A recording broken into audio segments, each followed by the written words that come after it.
Bonjour à tous, merci de votre attention et de votre accueil.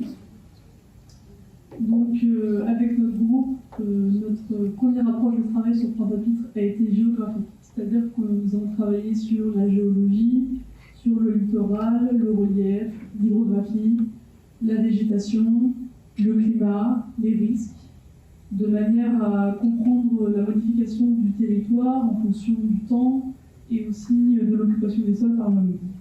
Et c'est donc là que nous nous sommes concentrés sur une zone qui nous paraissait très intéressante, qui est l'interface de la ville avec les grands fonds, dont les reliefs encadrent l'est de la ville et semblent cacher une vallée oubliée. Après cette intuition, nous sommes partis en quête de cette vallée et notre visite, cette fois-ci in situ, a débuté au niveau du Memorial Act. Nous nous sommes questionnés. Où nous mène cette passerelle ? Aujourd'hui, elle débouche sur une impasse, mais nous imaginons se poursuivre à travers un paysage oublié qui révélerait d'autres atouts de Pointe-à-Pitre. Donc cette vallée cachée, hors du centre-ville, propose des points de vue singuliers sur le territoire, des panoramas sur Pointe-à-Pitre, sur le port, sur le Memorial Act, mais aussi sur le paysage, composé d'espaces naturels comme des forêts, des prairies, des mornes, des espaces de culture, qui forment tous une unité verte qui entoure une partie de la ville comme vous pouvez voir sur le plan.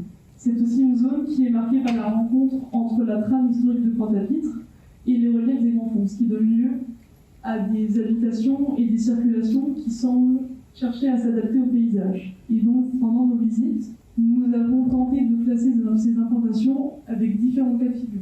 Nous avons répertorié sur une carte, et donc nous avons parfois des situations qui sont plutôt aisées avec des habitations qui sont en crénement, des habitations en terrasse, et aussi nous avons des regroupements d'habitations plus informelles qui paraissent enclavées en fond de monde. Donc nous avons présenté différents cas de figure.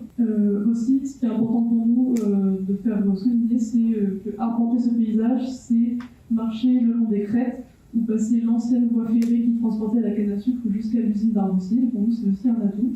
Et donc, le lieu d'intervention que nous proposons a selon nous un fort potentiel. D'abord pour sa richesse végétale et ses points de vue paysagers, aussi pour son caractère historique, donc à la fois l'histoire industrielle de l'usine, mais aussi l'histoire géologique, pour son intérêt touristique et culturel, pour ses zones mutables, par exemple l'ancien CHU, les parcelles en friche et les quartiers d'habitation qui semblent instables, et aussi pour son emplacement qui paraît protégé par rapport à la montée des eaux. Et donc c'est une zone avec des opportunités.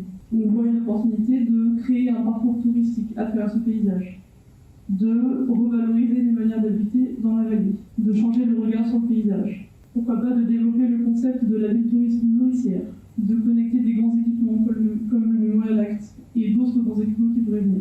Et aussi développer l'écotourisme et pourquoi pas le pôle universitaire.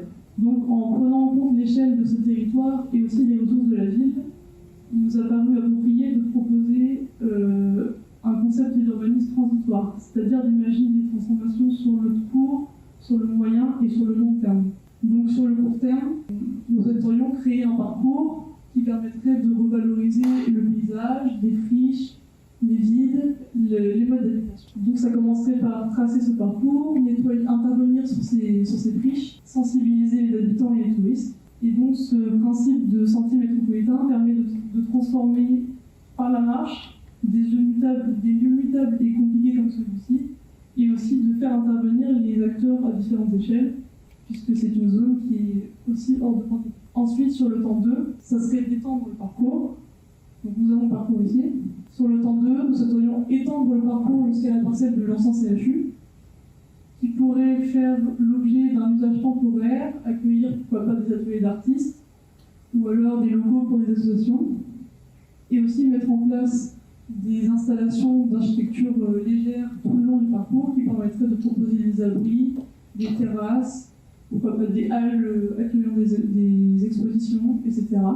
Et dans le même temps, commencer la réhabilitation de l'usine d'Argousier. Voilà, des petites propositions d'aménagement pour les zones pour l'instant en friche. Et donc, pour la dernière temporalité, nous aurions le parcours tout le long du paysage, des zones qui ont été identifiées. Et donc, vous avez en rouge des zones que l'on considère comme mutables. Donc, on a la parcelle de l'ancien CHU, mais on a aussi mis en valeur des zones avec des habitations qui sont un peu précaires et qui pourraient être questionnées et qui pourraient faire l'objet de projets architecturaux Et donc, dans l'optique de développer le pôle universitaire, l'hôpital Ricoux pourrait devenir une école supérieure, la parcelle du CHU aussi une annexe universitaire, et on pourrait profiter de certaines autres parcelles vides pour proposer des logements étudiants ou des équipements. Voilà. Merci de votre attention.